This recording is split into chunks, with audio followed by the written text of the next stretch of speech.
Check.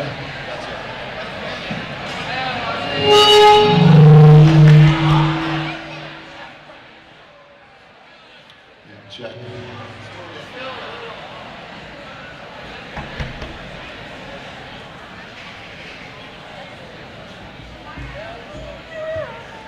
Check.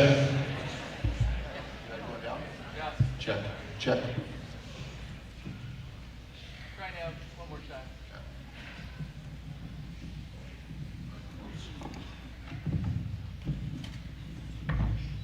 Check. Thanks. Thank you.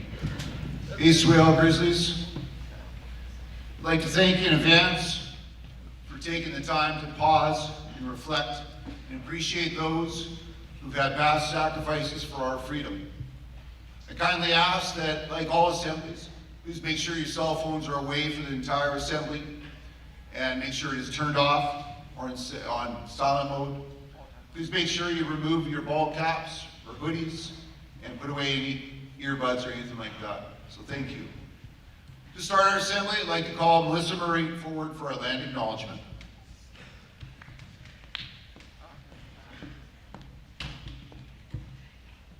We are also privileged to gather today on the unceded traditional territories of the Secwepemc, Sumatran, and Puyallup peoples.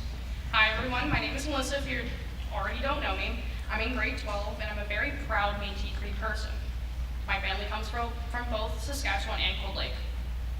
I'm part of the Chilliwack Métis Association Board. I'm on the board as the Métis Youth Representative. The CMA provides a place where we can uplift one another, celebrate diverse stories, and work towards a future grounded in unity and understanding. Today I would like to express my gratitude to this land and to those who have nurtured it over countless generations despite the hardship endured. As I am deeply honored to serve as a representative for the Métis youth within our community, I encourage every single one of you to actively engage, learn from one another, and take concrete steps, fostering mutual respect and reconciliation. In doing so, we can collectively build a more inclusive school community and unified future. As we mark Remembrance Day, I want to honor and remember those who served and sacrificed in our freedoms for Canada today, including many Indigenous, Métis, and Inuit veterans who have contributed to often to be unrecognized and not talked about enough. Their courage reminds us to value these lands in sign of respect. Hi, all my relations.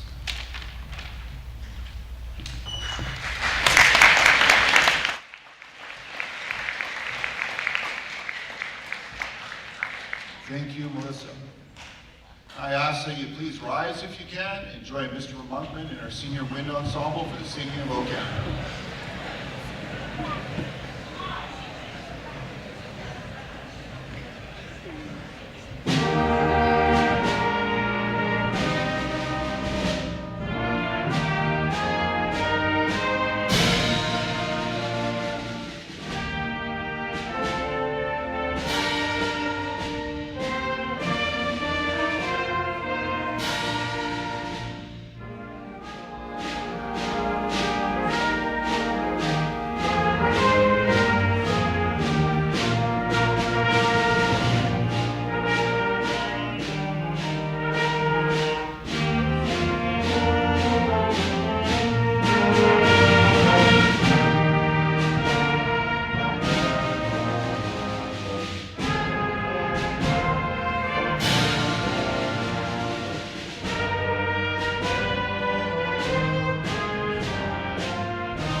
Now I'd like to draw your attention to the screen behind me for a video about the art installation, a story from our Fine Arts Department. Following that video, we're going to be able to have our cadets, we're going to be laying the wreaths, one per grade, cadet members of the 147 Air Cadet Squadron, and members of 1725 Army Cadet Corps. Each year, on November 11th, we pause to remember the brave men and women who served and sacrificed for our freedom. This year, our art and leadership classes wanted to create something that felt personal, something that would help us reflect on the human side of war and remembrance. We created wreaths made entirely out of envelopes. Each one represents a letter that never made it home. During times of war, letters carried love, hope, connection between those on the front lines and those waiting at home. But for many soldiers, those letters were left unfinished or undelivered, their words lost to history. By turning envelopes into wreaths, we honor those fallen soldiers and the messages they never had the chance to send. Each wreath serves as a symbol of remembrance, of sacrifice, and of the stories left untold.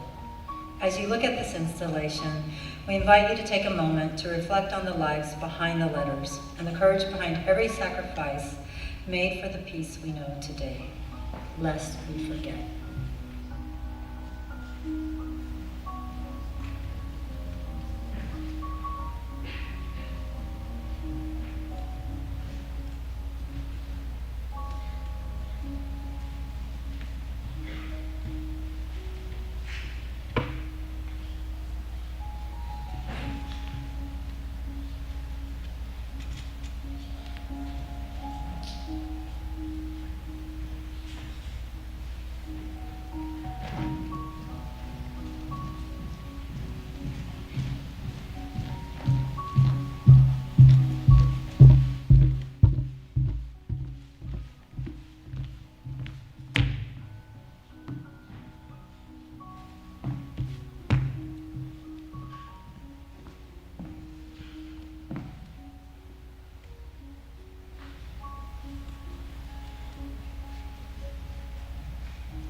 Thank you, Ms. Beretsky, Ms. Key, our art students and cadets. Thank you. Now I'd like to introduce our guest speaker. Our guest speaker once was a student at G.W. Graham in Sardis Secondary School. And similar to our students who are in our theater right now, our grade 12 students, when she graduated, some of you, she wasn't too sure about her path and what to do. She told me a story about how she remembered going for lunch with her nanny, and she told her that I want to be able to continue with my studies, but I'm kind of worried about student debt. And her nanny said to her, well, have you thought about the military? So she left after that and she looked into it. Shortly after, she applied and was accepted to the Aboriginal Early Entry Program. And then in January 2016, she joined the Canadian military. She now serves as a master sailor with the Canadian Navy, and she's the sister of Skylar Paz Eson. It's my pleasure to introduce Shelby Soderstrom.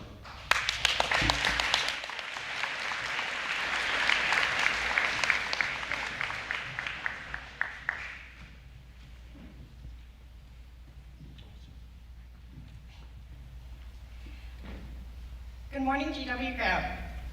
My name is Shelby Soderstrom. I am Skylar Paz's older sister. Before I get started, I would like to thank Mr. Chuck Lawson for inviting me to attend to speak at your Remembrance Day Assembly. I would also like to thank all the veterans who have served for our country. A little bit about myself. I grew up here in Chilliwack, BC. I attended GW Graham from grades 7 through 9. While I was here, I was part of the dance teams and several sports teams as well. In grade 10, I made the choice to transfer schools to Sardis Secondary, where I graduated.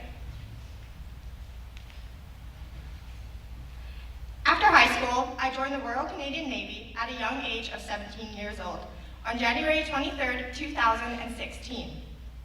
I am currently serving as a Master Sailor Bosun at CFB Esquimalt on Vancouver Island.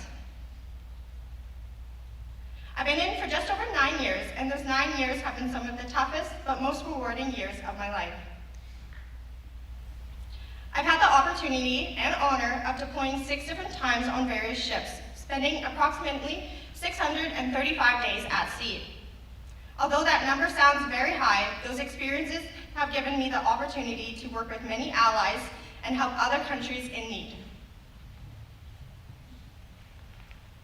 As I mentioned, I'm a bosun, and some of you might be wondering what a bosun is. Well, we like to call ourselves the jack of all trades. We oversee weapons, ship's maintenance, demolition, and small boat operations. Just like this. My favorite part of the job is replenishment at sea, which you can see up here is where we transfer fuel from one ship to the next ship and also supplies as well. We're attached to another ship from a span wire, and we are very close to another ship. But most importantly, bosuns, we are the first line of defense for our ships when we come into contact with another ship.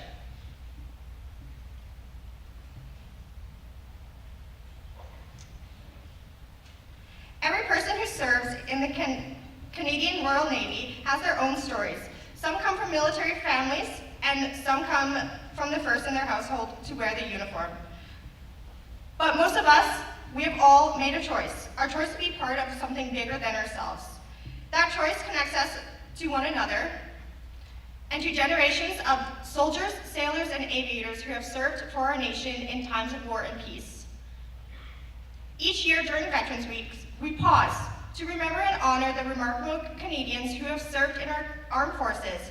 It's hard to believe that some of the bravest among them were not much older than many of you guys here today.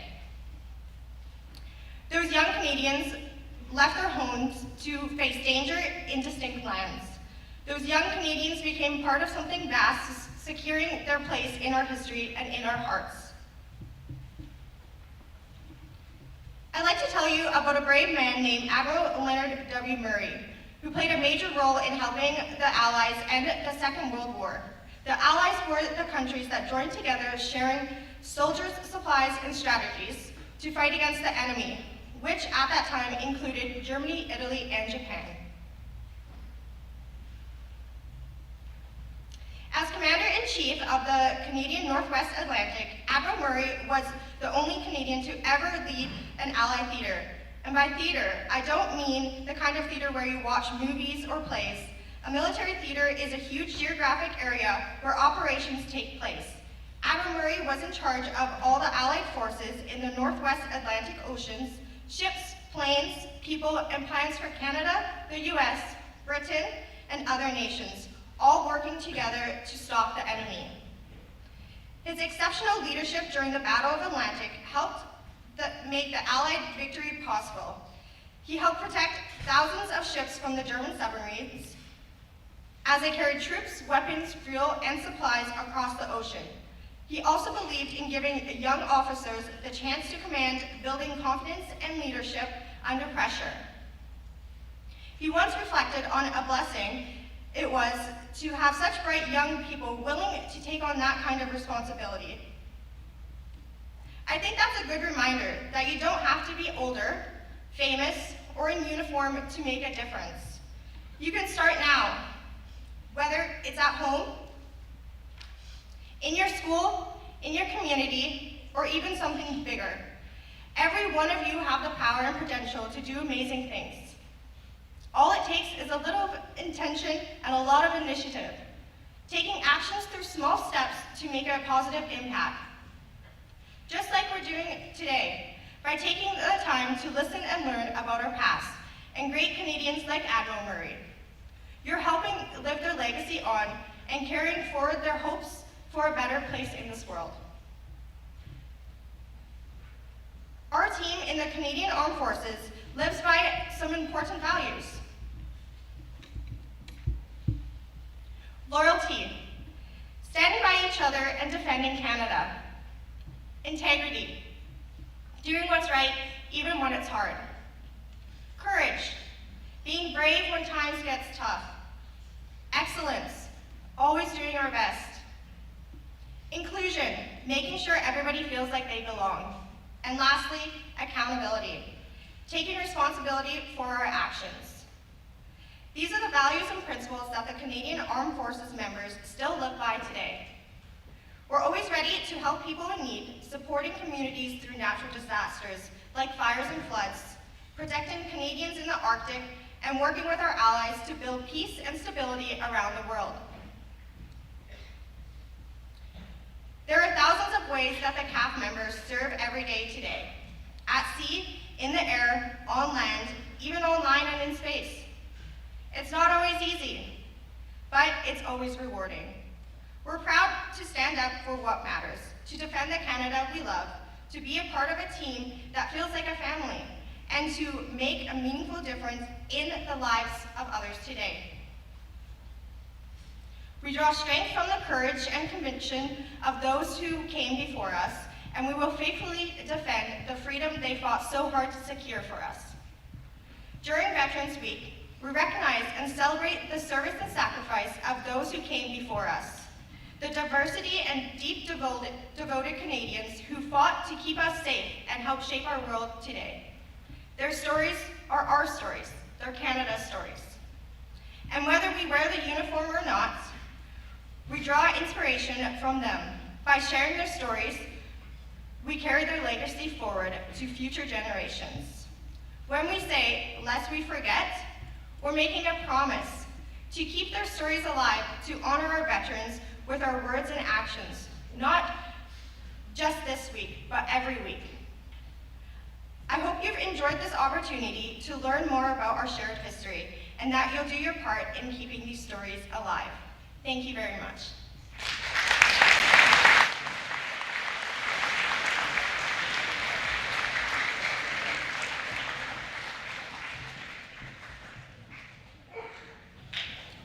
Thank you, Shelby. I'm pleased to share that Shelby is able to stay behind after assembly, so if there's students who would like to come ask more questions of Shelby, you can come and see her at the end of our assembly. We're also hopeful that we can get her booked for April 15th for a career education day to learn more about opportunities with military. And now I'd like to call upon our music teacher, Mr. Monkman, to share some background information about the song Loch Lomond that our senior winds ensemble will perform.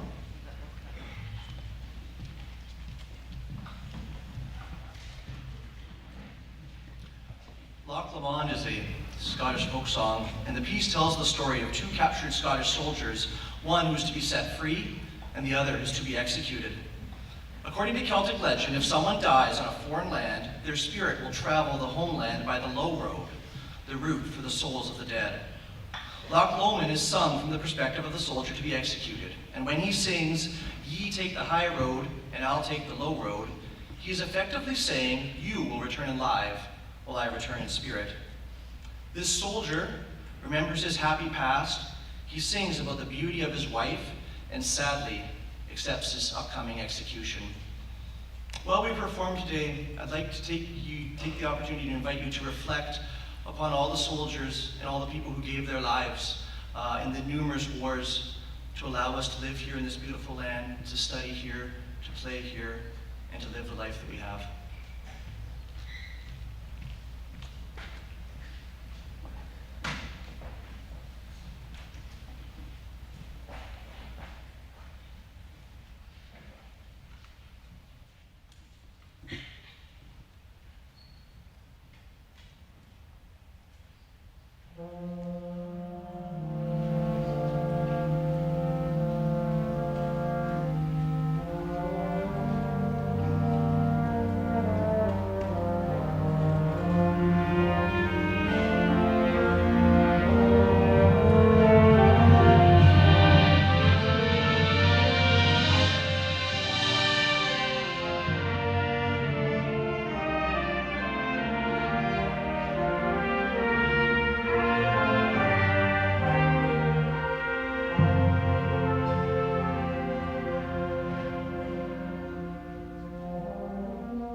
Thank you, Mr. Monkman and the Senior Wind Ensemble.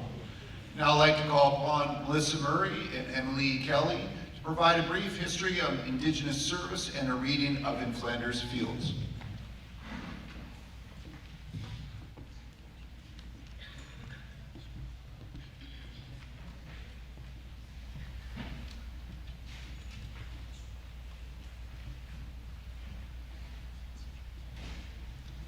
Swell Telsiaya, Chimethla Telsqui, Talitza Quad Tawali.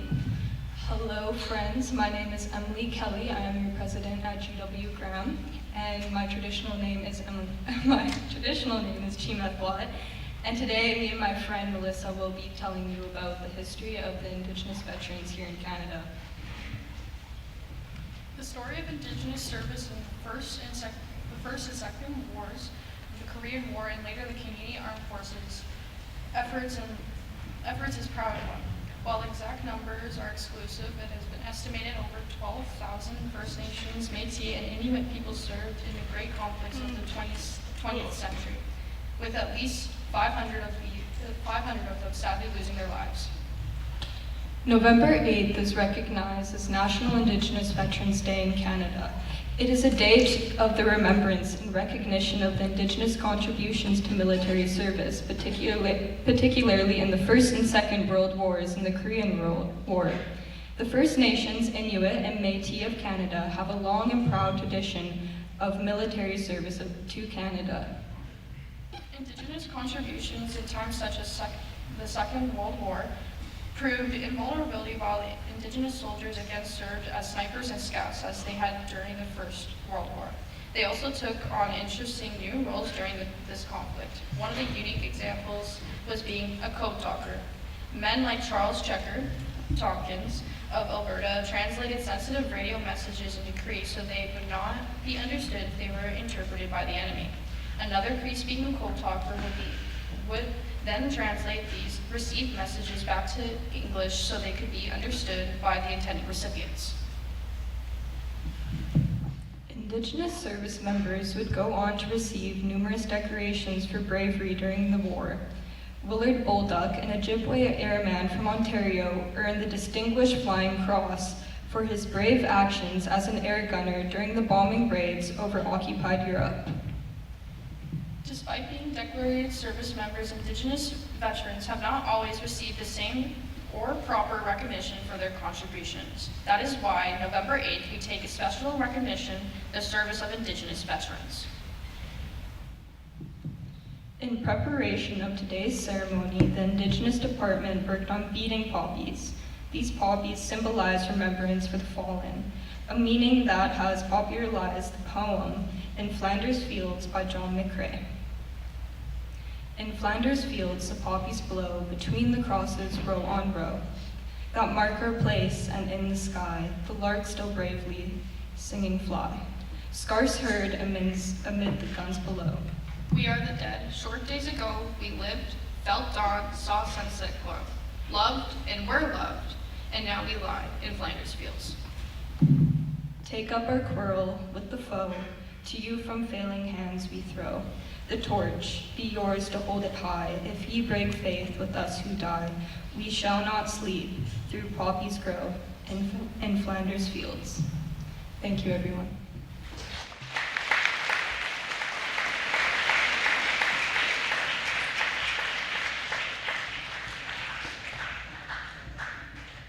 Thank you, Emily and Melissa. I ask that you please rise for the last post, followed by a moment of silence.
Thank you.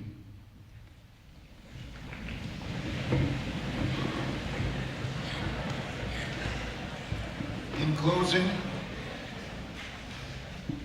I'd like to thank our fine arts departments, Ms. Key, Ms. Bretsky, and all the art students who contributed. I'd like to thank Mr. Monkman and our senior wind ensemble. Thank you to Mr. Clark and our live streaming crew. Thank you to Mr. Florazone and the production workshop class. Also like to thank you, the students, for taking the time to be respectful, pause, and reflect, and to appreciate. I'd like to thank our guest speakers, Emily, Melissa, and Shelby. With that, that closes our assembly. Remember, Shelby's going to be available if you'd like to come talk to her after. What we'll do is we're going to go back to Block B, but we're just going to dismiss in sections and just take our time to be able to get back to Block B. So from the theater, right now, theater students, you're dismissed. In here in the gym, I ask there are students on the floor, you're going to remain seated, and we'll start with the bleachers at the very back, right, my right, you're dismissed.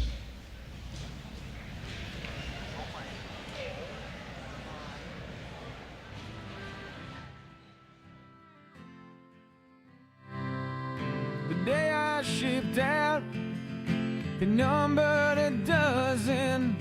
Upon my return, we're 100 or so. From the coast and from the prairies, I bet they keep coming. Add one more name from Ontario and carry me home down the highway of heroes. People above with the flags flying low. Carry me softly down the highway of heroes. True patriot love, there was never more.